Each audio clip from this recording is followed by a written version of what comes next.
Hello, good morning. This is Captain TV, the press for today's edition. My name is Chukwunalu Eke. As we do it on the press in the morning, we'll first of all look at the weather. And let's go straight to the weather this morning. And with weather, we are starting with Abuja. Abuja is expected to be 25 degrees Celsius today, partly cloudy with the highest temperature being 36 degrees Celsius and the lowest temperature being 22 degrees Celsius. Partly cloudy conditions will continue all day. Wind gusts are up to 17 kilometers per hour. And from Abuja, we move to Port Harcourt.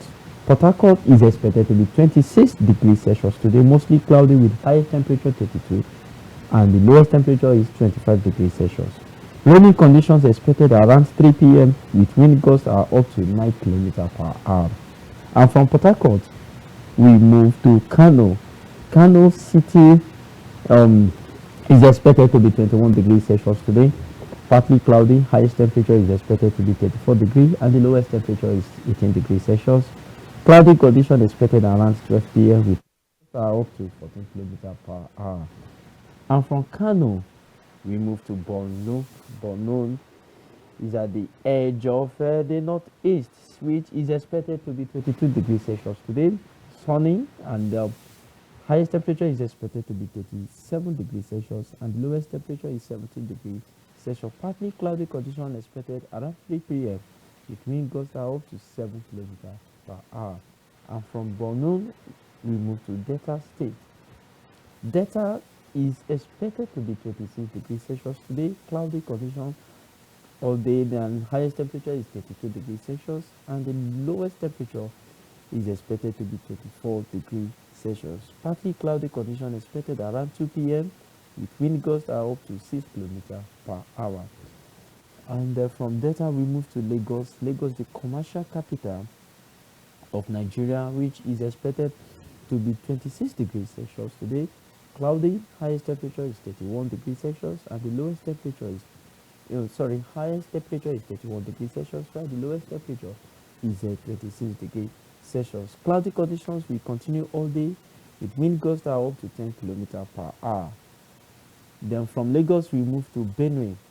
Benue State is in the north central, which is the middle belt of Nigeria. Is expected to be 27 degrees Celsius, mostly sunny. Highest temperature is 37 degrees while the lowest temperature is 36 degrees Celsius. Partly cloudy condition expected around 11 a.m. with wind gusts are up to 22 kilometers per hour. Okay, from Benue we move to Imo State. Imo State is expected to be 25 degrees Celsius today, mostly cloudy with highest temperature 32 and the 32 degrees Celsius and the lowest temperature is 23 degrees Celsius. Cloudy conditions will continue all day with wind gusts are up to 9 kilometers per hour. And from Imo we move to Ibadan. Ibadan is the capital of Oyo State. Oyo State is expected to be 25 degrees Celsius today, mostly cloudy. Highest temperature is expected to be 34 degrees, while the lowest temperature is 24 degrees Celsius. Cloudy condition will continue all day with wind gusts are up to 11 kilometers per hour. And from there we move to Bayelsa State. Bayelsa is at the south of Nigeria and is expected to be 25 degrees Celsius, mostly cloudy with highest temperature expected to be 32 degrees Celsius, while the lowest temperature is expected to be 24 degrees Celsius. Cloudy conditions will continue all day with wind gusts up to 8 kilometers per hour. And from Bayelsa we go straight to Sokoto State. Sokoto is at the northwest of Nigeria and is expected to be 19 degrees Celsius today. Highest temperature is expected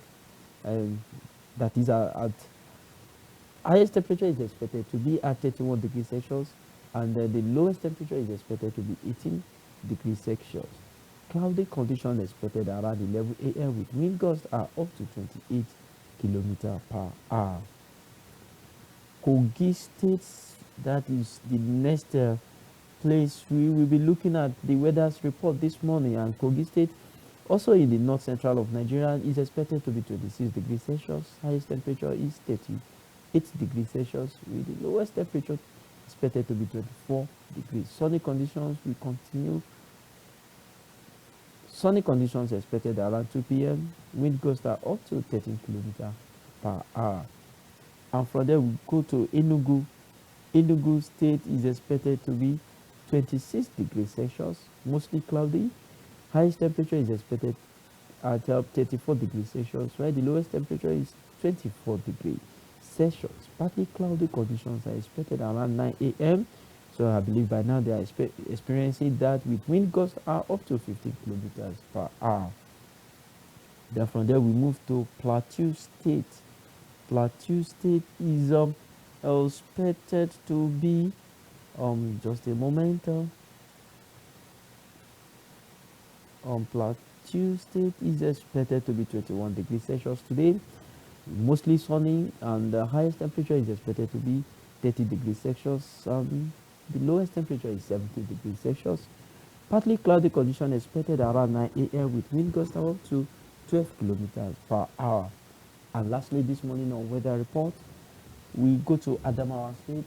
Adamawa is expected to be 26 degrees Celsius with highest temperature 38 degrees, while the lowest temperature is 22 degrees Celsius. Sunny conditions will continue all day with wind gusts up to 10 kilometers per hour. And that is what we have for you on the weather report this morning. And if you know that you stay in the area that that is going to be mostly sunny, we advise you to have your water, to drink water so that you won't get dehydrated.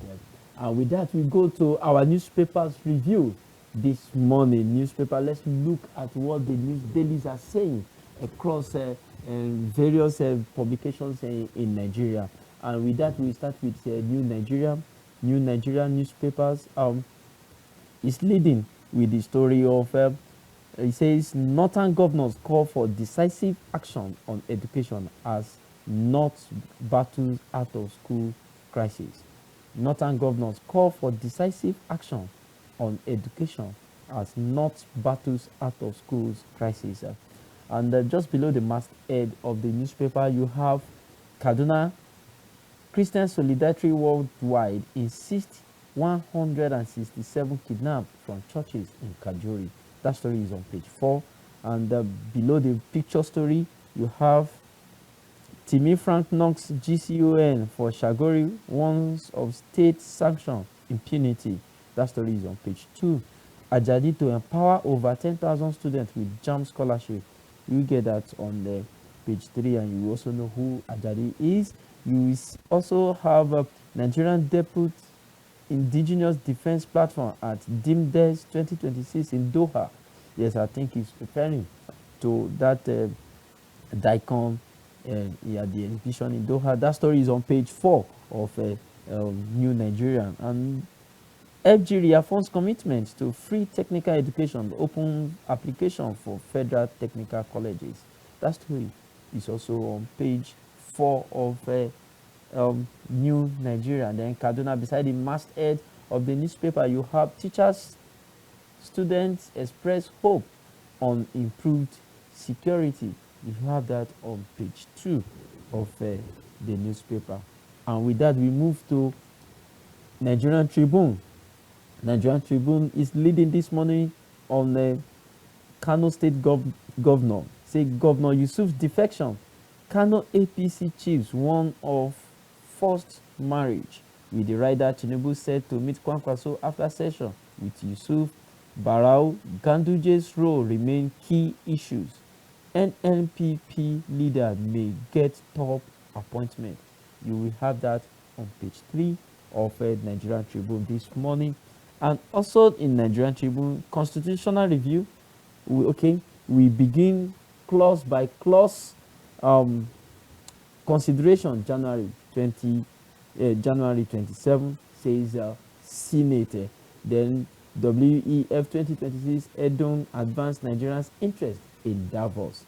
That is on page 5 of Nigerian Tribune.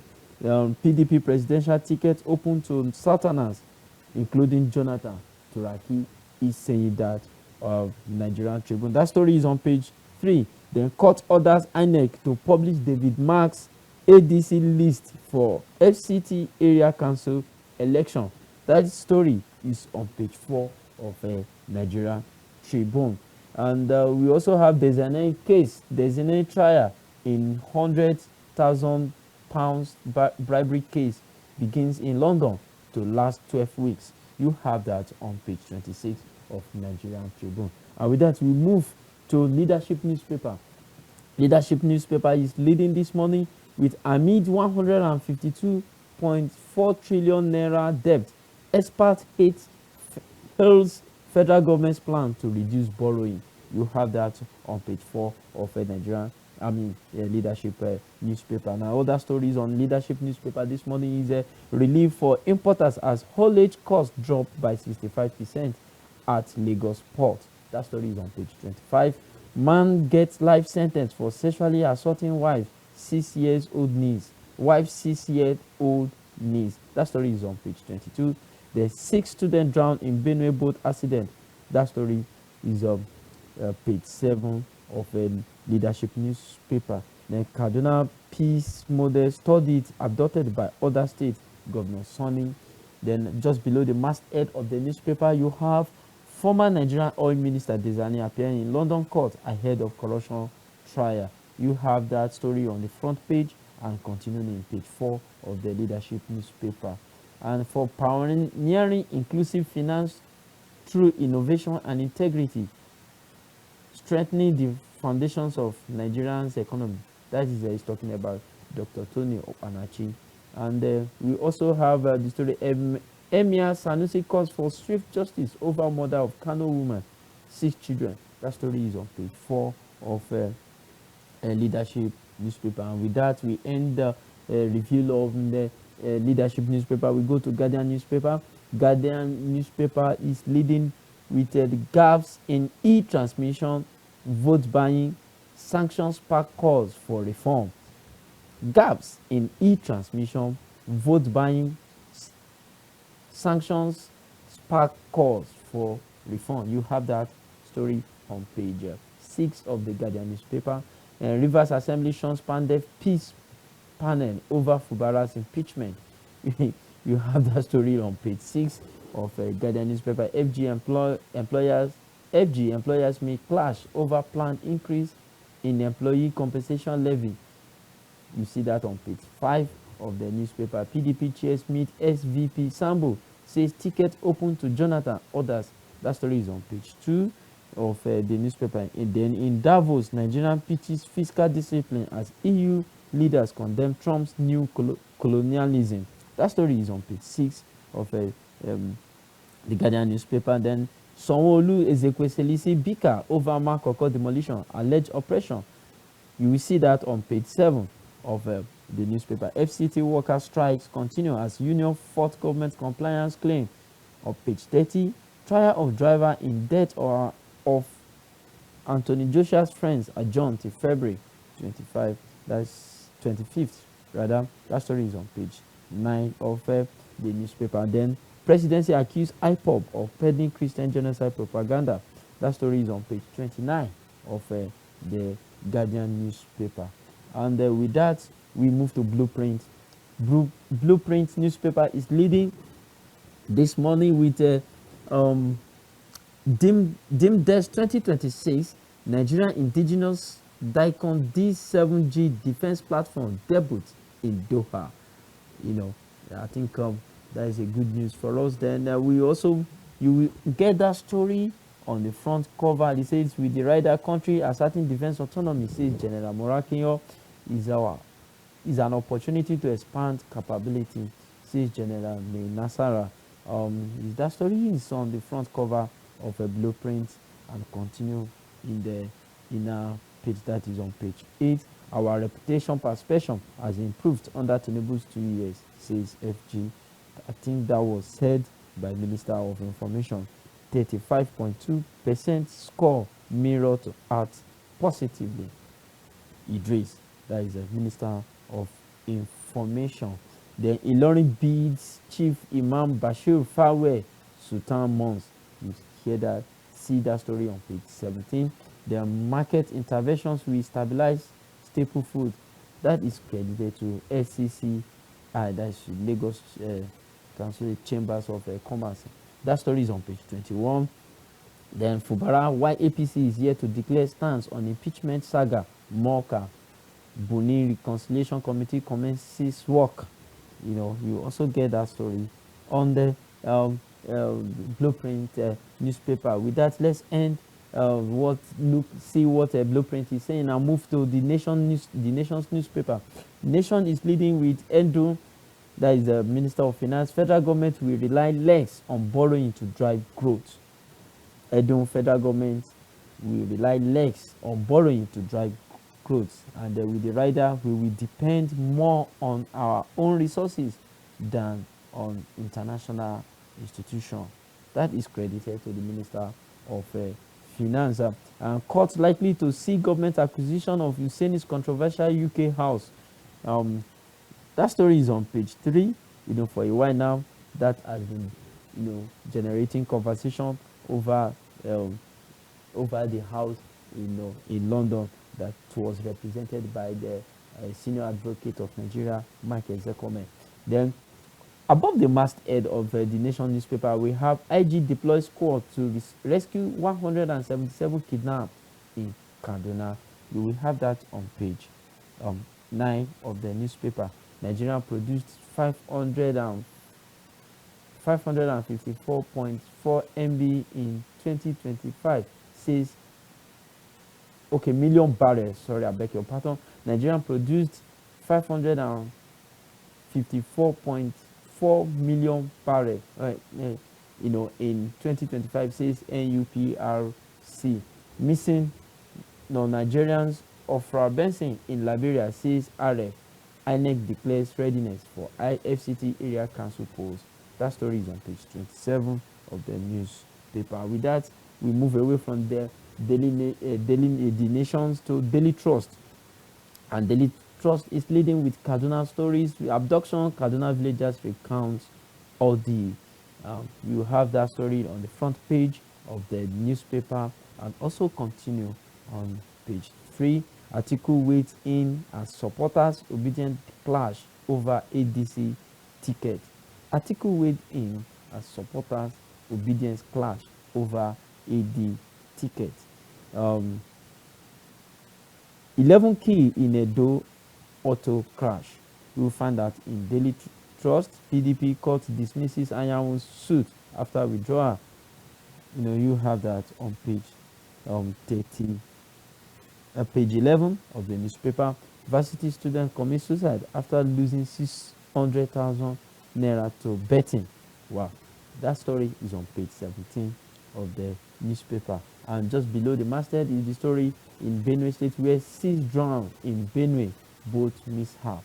6 drowned in Benue boat mishap. Then also we have the story of a Dizani appears before UK court over alleged £100,000 bribe.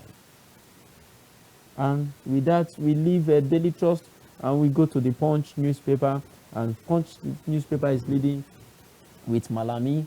Malami faces long detention as DSS intensifies investigation, with the rider that says secret police signal tough stance, prepares court action to detain ex-AGF further as terror financing case unfolds. Wow. That story is on page 2 of the Punch newspaper. Also, we have domestic refiner move to cut petrol import. Page 21. Nigeria spend 1.54 trillion on beer orders in 9 months. Wow. 1.54 trillion on beer orders in 9 months. Page 22 of the Punch newspaper. EFCC quizzes Benue officials over alleged 4.6 billion naira fraud. Page 14. DSS free Ogun pastor associate for public outcry. Page 4 and 6 of the Punch newspaper. Businesswoman Chimegu kicks as EFCC seek $13 million forfeiture. That is on page 3. And above the masthead of the newspaper, you have FG doubles January bond borrowing to 900 billion. You have that story on page 22 of the newspaper. 5 soldiers, policemen killed in Zamfara ambush. You have that story on page 3. The state State hosting IDPs eyes $12 million worth bank loan. 21, page 21 of the newspaper. And lastly, on the Punch newspaper this morning, just beside the masthead of the newspaper, you have the story of Nigerians ECOWAS export fall 30% after Sahel state exit. Nigerians ECOWAS export fall 30% after Sahel state exit. That is on page 2 of the Punch newspaper. Then from there we go to the Matrix newspaper, which is taking another angle to the reportage this morning. You have 2027, the mass exodus looms in ADC. 2027, mass exodus looms in ADC. Baba Ahmed Atiku will clinch ADC's presidential ticket if you trigger mass exodus. That was President Baba Ahmed Atiku urges supporters obedience to unite against Tinubu. That story is on page 2 of the Matrix newspaper. Insecurity. Troops repel attack in Zamfara. Key cause of terrorists. That is another angle from the Matrix newspaper, because when the news broke yesterday, we were told that soldiers were killed, but the Matrix is taking it from another angle. Okay, then let's look at the drug war. Marwa 5 years scorecard unveiled 77,792 arrests, 14,225 convictions. Others. That story is on page 9 of the Matrix newspaper. And above the masthead is the story of Wale Edun in Davos, which talks about less borrowing internationally in order to invest into the economy. Then we also, below the the picture story of the Matrix newspaper this morning, we have the light against me, portable speed after release from prison. So that is so the light against me against portable speed after release from prison. That is on page 23 of the newspaper. Ogun Court grants bail to driver in Akemi accident. That is on page 3. And on sports second, we see roundup Arsenal's perfect run continues. Man City Gumbo. That is on page 25 of the newspaper for the sports lovers. And with that, we do lastly this morning on the newspaper review, which is Vanguard newspaper. The Vanguard newspaper is also leading with the Kaduna names of 177 abducted worshippers to jail in Ohio. Yes, you are welcome back to the press on today's edition. Apologies for that short break that we just went to, just in a jiffy in order to fix one or two technical issues here. So with that, we are done with our newspaper's headlines this morning, and we will go straight into in-depth analysis of what various newspapers reported across their medium. And with me to do that here in the studio is Ibrahim Jibril Adavize. You are welcome, sir. Thank you very much. Yes, sir. Ibrahim is a public speaker and social commentator, and I believe that we'll be able to do justice. Not that I believe, something that I know, that he will be able to do this morning. And with that, let's start this morning, Ibrahim. Yep. The Minister of Finance went to Davos to say that we are going to spend less, in borrowing. We are going to borrow less from the international community and focus more on the domestic, from tax, increase tax revenue and all that, in order to fund our finances. Do you think that this government is genuine with what they are saying and with what we are saying on ground? Thank you, Eke, for having me. Good morning, Nigerians. Looking at that statement that was credited to the Minister of Defense, Minister of Finance, yes, it calls for scrutiny, actually, because the government have said quite a number of times that they will have to borrow to finance the 2026 budget. Now, and a couple of days ago, we learned that they have even started the process of securing this facility. So going to Davos to say that they are going to rely less on borrowing, you know, is somehow not contradicting. Of course, somehow contradicting, not entirely with what we were made to believe earlier and what is actually happening. Okay? In the actual sense, sincerity of purpose is what we believe is lacking, or the perception of most Nigerians is that government are not actually sincere with whatever they utter out, because there is no need for Nigeria to even borrow in the first place. In the first place? Yes. Do you think that we can meet our revenue, you know, projection, even with our oil production and not oil export? Sure. Without borrowing? Without borrowing, yes. Without borrowing. With the number of trillions that we budget year in, year out in our budget that we are going to do this, and yes, they will say we have deficit. You see, first and first, we have to cut down our recurrent expenditure. It's key. All those trillions, you know, you hear for this, for that, are to me and to most Nigerians a waste of resources. Okay? We can't continue to live an extravagant lifestyle, all in the name of portraying to the world that, oh, we are this, we are that, we are that. Giant of Africa. You know, but in the actual sense, of Nigeria, thank you very much. But in the actual sense, you find out that all those spendings are not necessary. If at all we want to fix the problem of this nation, there are certain things that we need to do away with.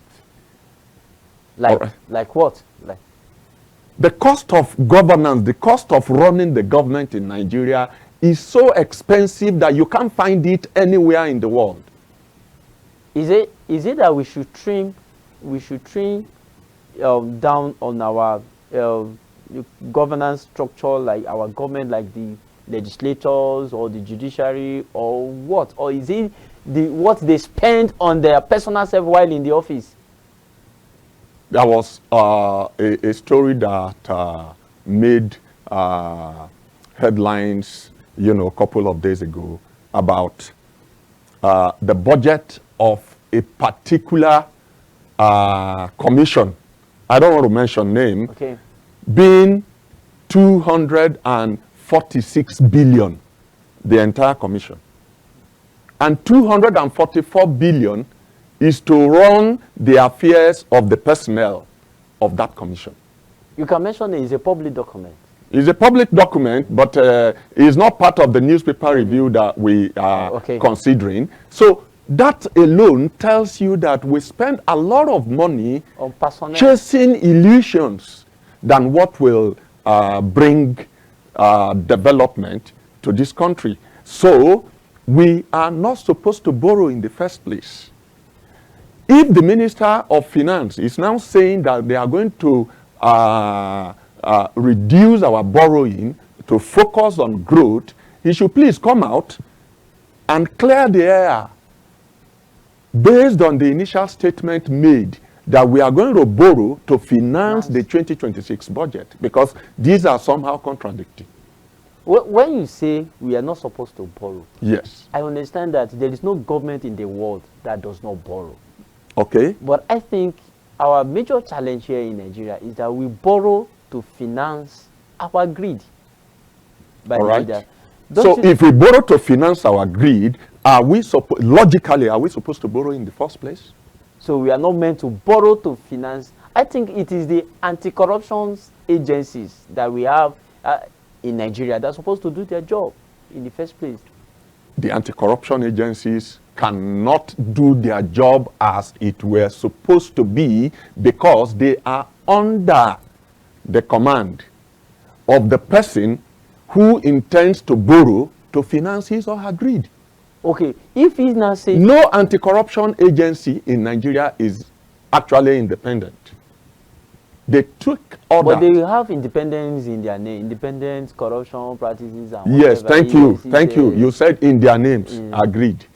But in practice, are they actually independent? You and I know what is happening in EFCC, in ICPC, how EFCC, ICPC, and other public whatever will take up a matter, and at the end of the day, they will say, oh, we are withdrawing, okay, the prosecution counsel failed to prove, you know, the case beyond reasonable doubt and stuff like that. In the first place, before an anti-graft agency will delve into prosecuting a matter, especially if it is a matter concerning a public officer, you know, in this country, they are supposed to have all their, they are supposed to have done their investigation backdoor before even letting the public know about it. Before even going to court. That is it. But that is because somehow, somewhere, they are compelled, you know, to do certain things which ordinarily they don't even want to do in the first place. But because of that independence, in quote, that is not there, they will find it difficult to proceed with the way and manner they are supposed to do their job. Now, still on borrowing, yes, and corruption cases, under President Buhari, yes, we know we had so many times the president, then the then president will go out to borrow either from China or from World Bank, and recently we are seeing in the pages of newspaper, even it was also reported today about DSS detaining our former minister of Malami, that's the AGF and all that. Why the president was going out to borrow money? With the court document we have on ground now, we are saying that he had so many properties in billions of naira, you know, to himself. Some in dollars. Some in dollars. And, so what do you think is the plan? So in the, like, to support your argument, so in the first place, we don't need to go and borrow to finance our budget. Nigeria is so strategically placed, positioned, that we have everything required, except the sincerity of purpose that is not there on the part of most Nigerians who are opportune to occupy public offices. I'll tell you something. During Buhari, may his soul rest in peace, our debt stood at, I think, roughly 72, 73 billion. Trillion. Trillion, yes. That is, Buhari met it around less than 50. In 8 years, it grew up to around 70, 75 trillion naira. Now, the president, His Excellency Bola Ahmed Tinubu, came in 2023. And as of today, in less than 2.5 years, you know what is happening? Over 154 trillion naira. Double, more than 100%. More than 100%. You know, now, during Buhari, subsidies were paid. Now, no more subsidy. During Buhari, that subsidy is being paid, or were being paid. Look at what our debt is. So, I mean, how can a sane person analyze this? That the government that pays subsidy borrow less than the government that is not paying subsidy? Now, during Buhari, we have seen so many capital projects, okay? For example, I remember vividly the Mambila Power Plant project. Yes. That one has been on and on for years. Buhari secured loan to build it. But we are hearing less about that now. So the moment Buhari, may his soul rest in peace, left office, maybe all the facilities that have been acquired, maybe, has been diverted. Allegedly. Allegedly. There was a program I listened to on national telly one day, and the guest on that program was telling Nigerians that if at all Nigeria is a country that lives up to its name, no minister that served under Buhari should be working freely. Wow, but they don't have evidence. Court will only accept the evidence. But that was a statement made on national television. Nobody has countered that ban till today. I've been following up. Nobody. But do you think it's a Nigerian problem that anybody that serves in the office, in public office, will come out worthy? It is a Nigerian problem. And that is why we keep on borrowing, right? Of course, yes. Let me tell you what is happening in Japan, in China, and in Singapore. Yes. Whenever a public officer is convicted of corruption charges, you know what happens there? Yeah, but we don't have such a law here. So it is the responsibility of those lawmakers to ensure that a law that will prevent people, public officers especially, from stealing, from engaging in all forms of corruptions and money laundering activities, to instill such laws in our constitution. But I believe that we have such laws that can also prevent people from stealing from government. It's just that we are manipulating. It is one thing to ensure that a law is in place. It is another thing to ensure that that law, that framework is protected in such a way that the law can take its course anywhere. For example, we have heard about immunity. If someone is in the office, there is not supposed to be anybody that will take him or her to court, especially if he's a chief executive, a governor, you know, a president or what have you. That immunity, until it is stripped off these public office holders, we will continue like this. You know, President Musa Yar'Adua of blessed memory wanted to do that, but unfortunately, you know, Allah knows best. Yes, but with immunity, yes, immunity clause in the Constitution, yes, I think it's to prevent distraction, you know, from people, political opponents there, because we've had cases of where these people have left government and nothing is done. Former President Obasanjo, we had the IPP project. Nobody, many presidents have come after him. Nobody took him to anywhere. We had so many corruption cases under President Jonathan. Nobody took him anywhere. He is no more with immunity. President Buhari, before he died, we had many corruption cases, Emefiele and co. Nobody took him anywhere. So I think no, Emefiele, it's not all about immunity, because there are people that have left office. Let me come in this way. Do you think a rat will ever wage war against a cat? The cat will definitely eat the rat. That is what is happening in Nigeria. While you are in the office, you made contact, you amass wealth, huge enough to destabilize anybody. Okay, what happened? We are seeing this Malami case now, and we are following up because there is a political undertone. We've had so many people, you know, that were charged. At the end of the day, they go back door, settle themselves, because you can't prosecute somebody who is more powerful than you. So are you saying that corruption is more powerful than the president of Nigeria? Have you read Fighting Corruption is Difficult? Yeah, by Ngozi Okonjo-Iweala. Yes. Have you read it? Yeah. Okay, I think not all. Yeah, okay. You will corruption will fight back. And definitely.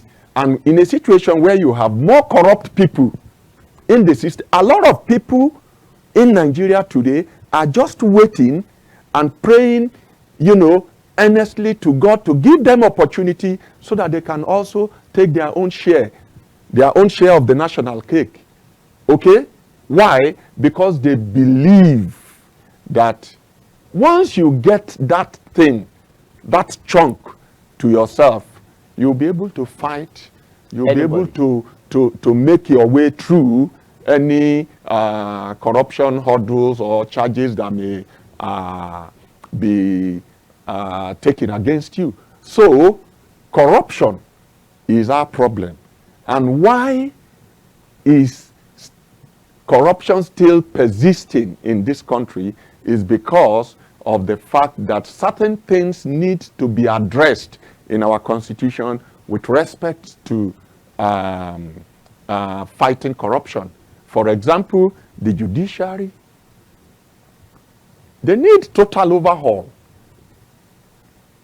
That's why I was happy, I think, a couple of weeks ago when the NJC, you know, screened out or some names on integrity basis, yes. You know. Yes. So I said, oh, okay, we are beginning to see something being done differently in judiciary. But it could be that he is their political enemy too, that is also fighting those people that were screened out. If I am a lawyer, for example, and you screen me out on integrity basis for a position I am vying for, I will go to court, that same court, to challenge you. So those people that were screened out, if they remain quiet, if they didn't do anything, they didn't protest, their case closed.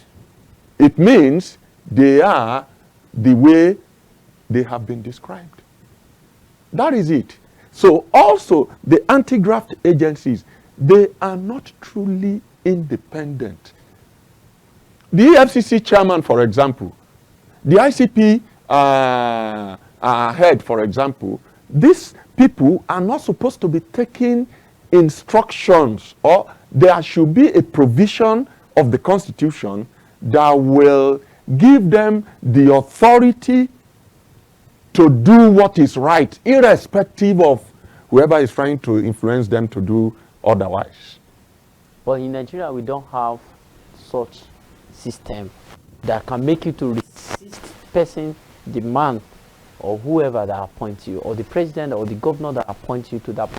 Then we should look at how others are doing it. If we don't have such laws, then I think it's not that we don't have the laws. I don't totally agree that we don't have the laws that can strengthen our democracy. So what you are trying to say is that someone is above the law.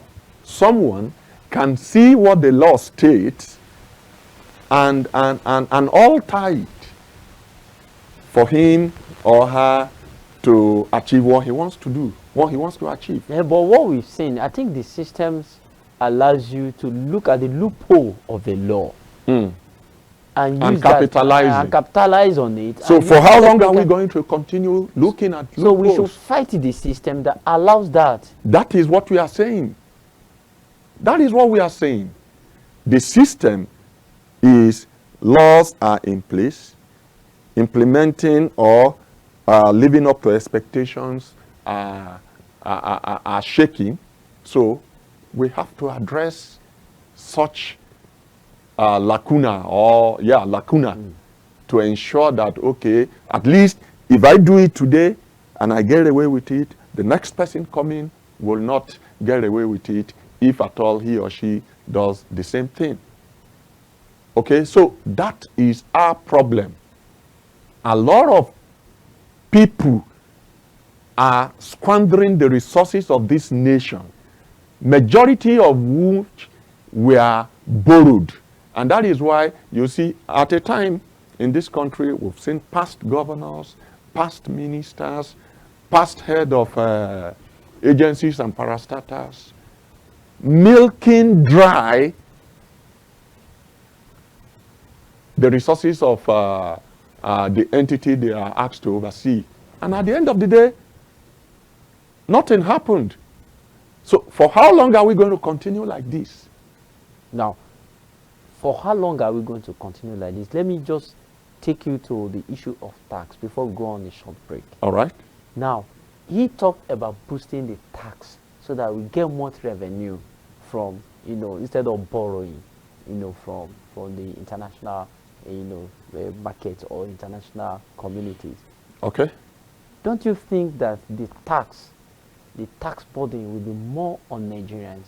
Because we are paying tax almost on everything. You buy anything, you pay VAT. You make transaction on your banking, you pay VAT. You go to, even if it's just Sydney, you are buying in some places, you pay VAT. Even logistics, you do that. So Nigeria, I don't believe that Nigerians are not paying tax. We are all paying tax. The way I pay my tax may be different from each other. Maybe what they refer to as tax, maybe personal income tax, and maybe most Nigerians are not paying that, because you also consider how many Nigerians are in the formal sector, But I believe that Nigerians are paying that. But when we now put all this together with the new law coming in place, with the reform and everything coming, don't you think that the burden will be much on Nigerians? Already remember that the subsidy was removed, and they claim that they made more money. Okay, you see, payment of tax is lawful. And any Nigerian who is evading tax payment should be punished. Now, the question is utilization of that tax fund or taxpayers' money is where the problem lies. First and foremost, the perceptions of Nigerians, most Nigerians today, is that, they no longer have more money to fund their extravagant lifestyle. That is why they are asking us to pay tax.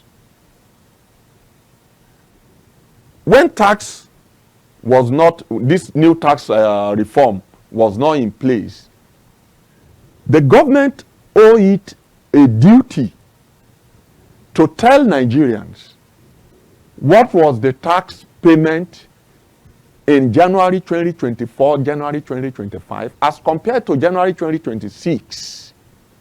Okay? Juxtapose it, side by side, and let Nigerians also know that as a result of this payment, these and these and these are the structures, capital projects that we've been able to, to utilize it on. I bet you Nigerians will be willing to pay more. Especially if it's in your community. Let me that in your community. See, I at a time I was a community leader of one of the most turbulent communities in Nigeria for 10 years. I was a community leader for 10 years. And the problem we usually have then is when we ask the people of the community to contribute money, stipend, to carry out some community-based projects. A lot of people, the first time we wanted to buy a transformer, people refuse to pay money. Which is not your responsibility, though. It's not supposed to be our responsibility, but if we can't continue to be in that, we were in darkness for 8 months before we came out with that resolution to buy a transformer. A lot of people couldn't pay because they are not convinced that the money will be used for the purpose it is meant for. But after some times, as leaders of the community, we have to source for money to add to what people have contributed and buy a transformer. I'm going somewhere. Yeah. When we got that first transformer and we mounted it, people that we have been going to their houses to pay money and refuse to pay were coming to the community stand to pay the money we asked them to pay, and the extra fine imposed on that for late payment. We asked them to pay 10,000, they refused to pay, but the moment we brought transformer, and they were aware that this transformer was purchased by the community, we asked them to pay 13,000. We are no longer going to their houses, but they are coming to the stand to pay the money as well as the fine. That is what confidence in governance brings. So you mean if the people should see what government is doing with their money, they will gladly pay?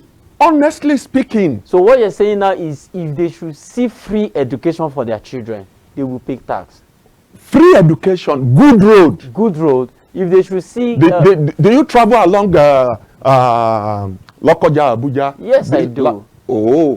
I think the last time, it's not up to 6 months that I passed through there, and it's terrible.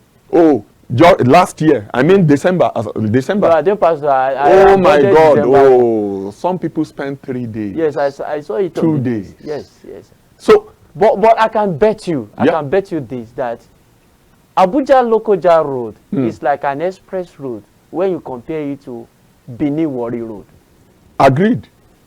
Abuja Lokoja Road is like an express when you compare it to Abraka, from Agbo to Abraka Road. Agreed. So it's terrible when it comes to between Onne. These are roads that I know very well. Onne Junction, where we have our seaport, and a lot of billions of dollars are coming into the nation.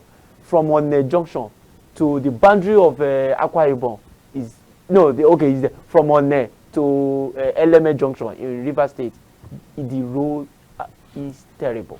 Couple of weeks ago or days ago, I think your crew were in Lokoja. Yes. To assess, the program. In my community, about 3.2, kilometer road was excavated, dust everywhere for the 2 lanes. And not less than 25 to 30,000 vehicles ply that route on daily basis, generating dust, causing environmental pollution, making life difficult for people. And let me tell you, the money the contractors were requesting for to be paid for them to complete that section is what a state can generate as IGR in just 1 month. But it's a federal project. They said the money has not been paid. Okay? So if at all the Auchi Okpela Bini Road, the One, whatever, Abraka, whatever roads, and several other roads that are in dilapidated conditions, if at all the government is channeling the taxpayers' money to fixing these roads or part of it, we are all in this nation. Why, when Abacha constituted what is it called, PTF? PTF, yes. Petroleum Trust Fund. Yes. So let there be something similar. We have a TED fund. We have every other intervention, whatever. Capital projects like roads, education, health system, health, and even light. Yes, energy. You know, the 2027 is around the corner, and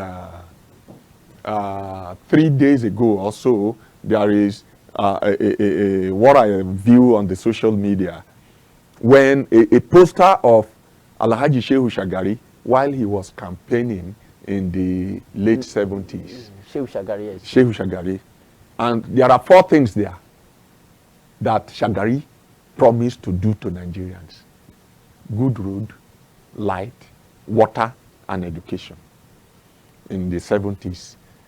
Almost 50 years after, any president that is coming to campaign now is still going to beacon on road, water, light, and education. 50 years after. Okay, you will continue your thought on that, because when you look at what is going on in Nigeria, I usually tell people that if you want to get angry with Nigeria, just listen to Fela's music. You will realize that what Fela sang about 50 years ago, close to 60 years ago, about Nigeria, is still like manifesting, in Nigeria today. It's like Fela was a prophet about what Nigeria. Fela was a prophet. Yes, Fela was a prophet. So, but before we continue on that, let us have a short break and have a breather. But when we come back, my analyst, we continue. We still have some other things to talk about. And with that, maybe after that, in 30 minutes time, we will round up today's edition. We will be back. Stay tuned. All right, welcome back to this analysis. My guest is still here with me. Ibrahim Adavize is still here with me. And I told you earlier on that we will come back and also do more analysis on what we have on the newspapers today. And I wanted to ask you more questions on this borrowing thing with what Wale Edun said, at Davos. But because of our time, we will not be able to do that. Let's go political now. What is happening in PDP and ADC? Court squashed Anyanwu's faction. That is Wike faction. So recognizing Turaki's faction to present candidates for FCT election that he hopes. And do you think that with all these wahala, gbas from all parties in PDP, that the problem is over, or the other faction will look for another angle to fight them back? Well, haven't read the decision of the court, to squash Anyanwu's faction and recognize the Turaki's faction as the, will I say, the authentic or the legitimate faction now in PDP. I strongly believe that the PDP's problem is 60–70% solved. Why I put it as 60–70 is because, like I said, corruption will fight back. You still have a Wike in question? Of course. Of course. And especially now that, the FCT polls is around the corner. So let us see what will happen and how they will be able to talk it over. But one thing that has been missing is that leadership responsibility. Leadership responsibility on the part of the big shots in PDP. People like Sule Lamido, Goodluck Jonathan. But at a point in time, some of these people felt they're not being respected enough in the party, and they withdrew. You see, the thing is this: as a father in your own house, if you are not doing what you are supposed to do, and you are not communicating effectively for people to reason with you why you were unable to achieve certain things that you are supposed to do, your children will begin to rebel against you. Well, do you think that Obasanjo did that? Because before Obasanjo tore his card in the public, I think he tried maybe from behind the scene to correct that. See, every action taken by a leader can be scrutinized. And before people will even accept or believe in you, there should be absolute transparency in whatever you are doing or you are saying.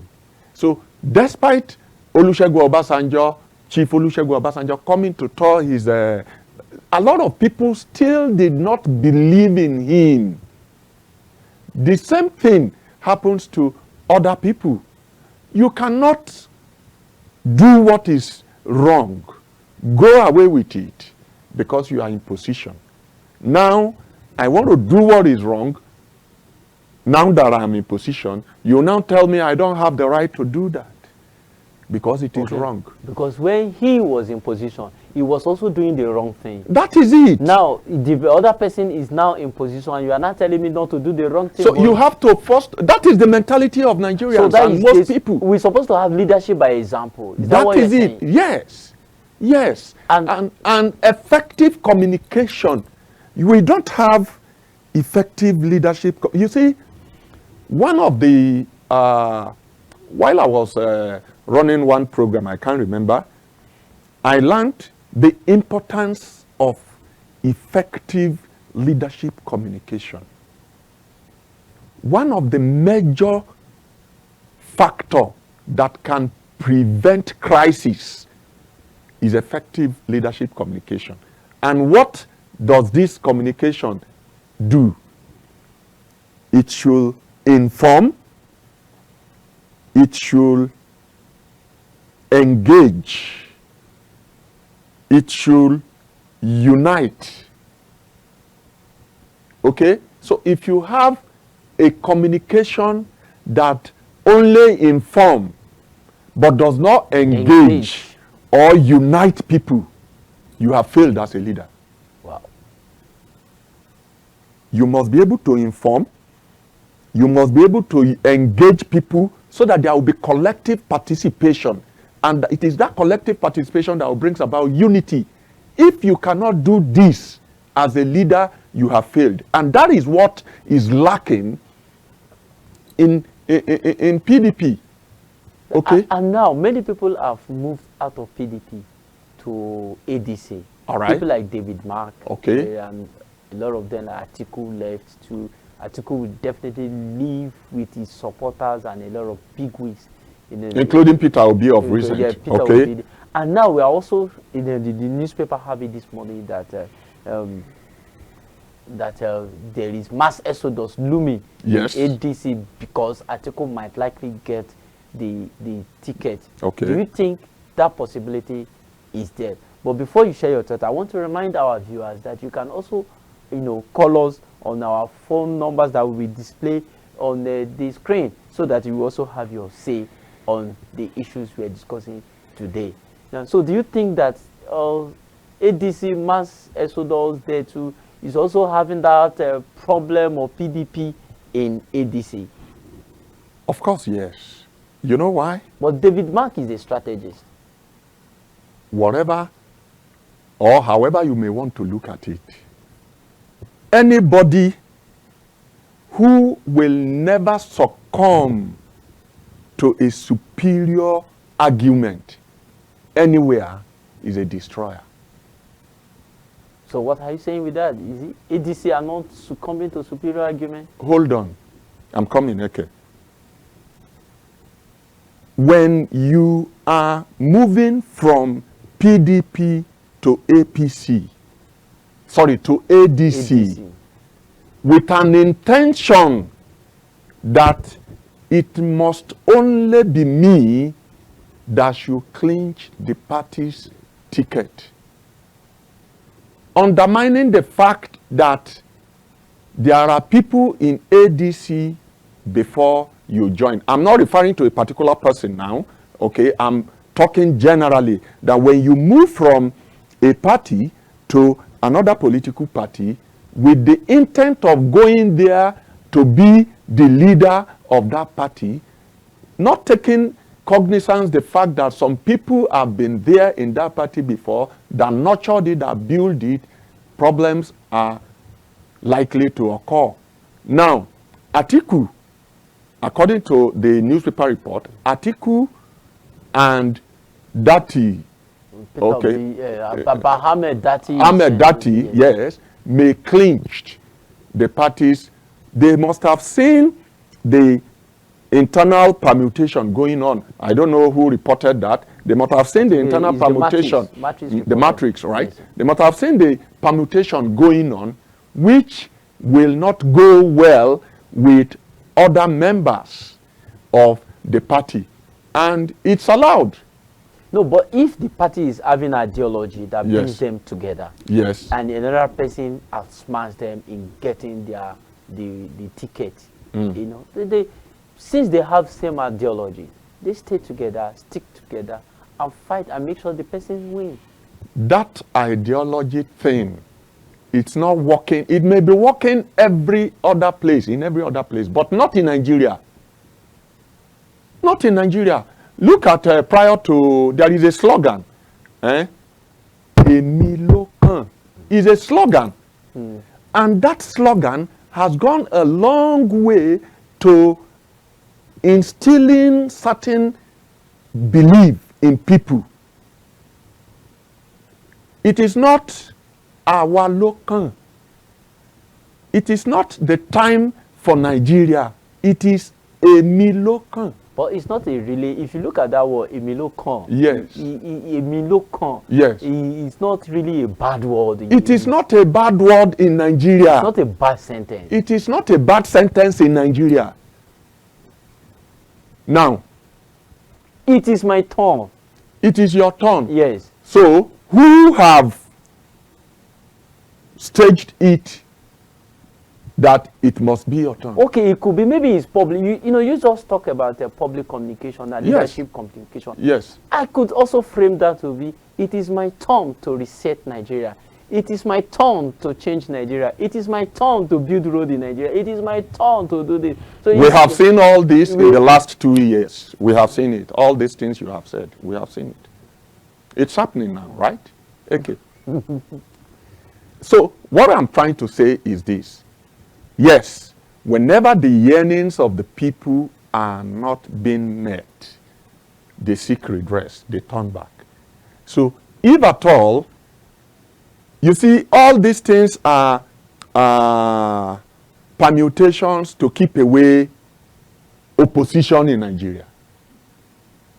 Okay? Now, ADC, that is supposed to be the only credible alternative or credible opposition, in quote. If things like this are beginning to simmer in their bloc or in their party, then it means something is wrong. So they need cohesion now to bring everybody together. That is because it. APC has already grabbed every part of the country. If you go to South, the whole of the South. Now let me tell you. South, the whole of South states are now APC. Yes. The whole, except in Oyo State, Southwest, Oyo State and Osun State. Osun are called Oyo State PDP. PDP, yes. Then others are APC. You go to Southeast, the whole, and these are people. It's the whole of Southeast. It was only Imo that was APC. Others defected, except Abia and Anambra. Same thing happened in Northeast. Defections. You know, recently we saw Plateau and other stuff. So, do you think that with all this happening in ADC, that they can be able to face APC in 2027 election? You see, when we have a closed mindset, pursuing certain things, all right, there is that likelihood that we are going to fall apart if what we want is not aligning with what the outcome will be. Now, Oti, that's Alex, Abia, Soludo, Anambra, right? Fine, they don't belong to the APC. But let me tell you, before Peter Obi joined ADC, he has his expectation. He has his followers. All right? Looking at the 2023 general election, if you analyze the data, you know that anywhere Peter Obi is, quite a number, appreciable number of the people from the southeast will go there. But I saw a report yesterday on the different TV stations talking about Enugu and how they are declaring for APC. And can you also use that to measure Peter Obi's strength in other states too? Because they said APC in Enugu are no other political party. Despite this, one of their sons is also looking towards vying for the position. I don't know if God will spare my life I would have loved to come back after The election. the election to Go this with same it. studio, Yeah, so go. that we can talk, and may God spare your life too. Yes, We'll live to Beyond that. continue Yes. this conversation Yes. after the general election come 2027. Let me tell you, Nigerian politics has grown beyond ideology now.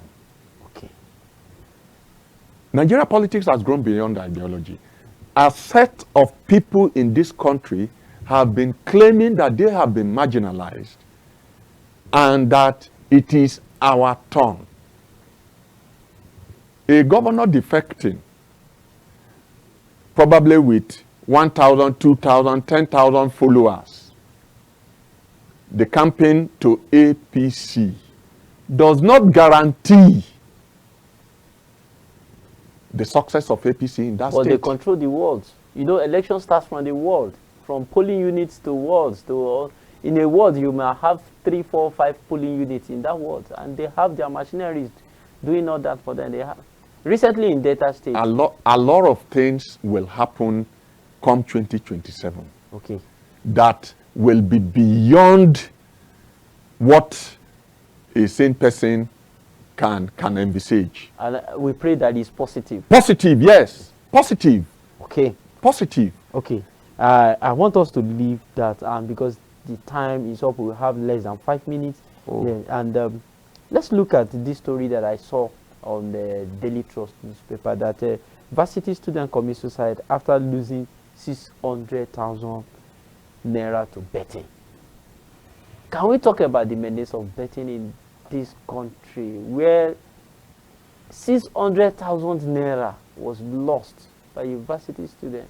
Do you think that at the university level you should use the 600,000 for betting?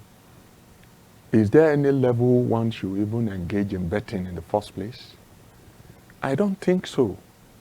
You see, one of the social menace that we have today in Nigeria is this betting alongside gambling. I mean, that is gambling, It's gambling. alongside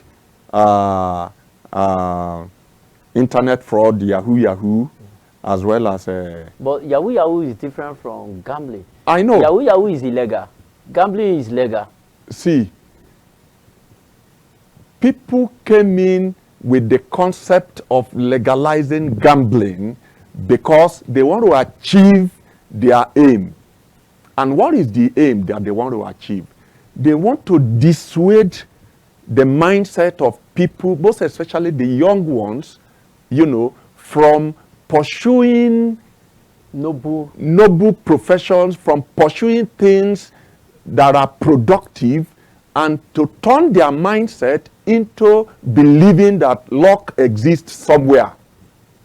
And that is the problem. But gambling has been there before some of us were born. It wasn't as advertised, as promoted as we have now. Casting lots, where you say you throw something or like you want to do a job contribution, you write your names or you write number, you put them. Is it not also gambling? Because that is casting of lot. Casting of lot, I don't see it as the kind of gambling that our people are, okay, I want to choose. I'm not winning, I am not losing. It's different from somebody that, you know, use his 600,000, probably the money he's supposed to use for his school fees or upkeep while in school, to gamble with the intent of multiplying it to 15 million. To 15 million. So these are two separate things. These are two separate things. And the reasons why it is being promoted. Sorry, I have a call right now. Okay. You will come to that. All right. Hello, good morning. Good morning. Yes, good morning. Your name and where are you calling from? This is Reliance from Abuja. Who? Reliance from Abuja. Okay, though I didn't get that name very clear, but quickly, can you share your thoughts on this one because we are almost out of the time? Okay. I want to say good morning Good morning.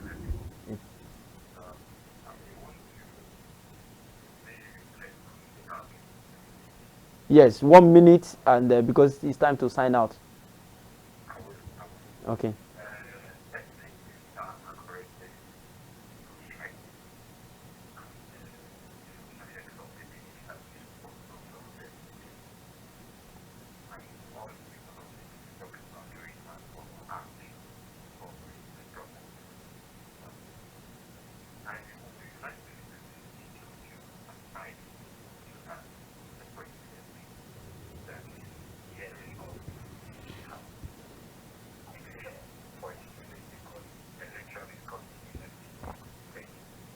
Okay.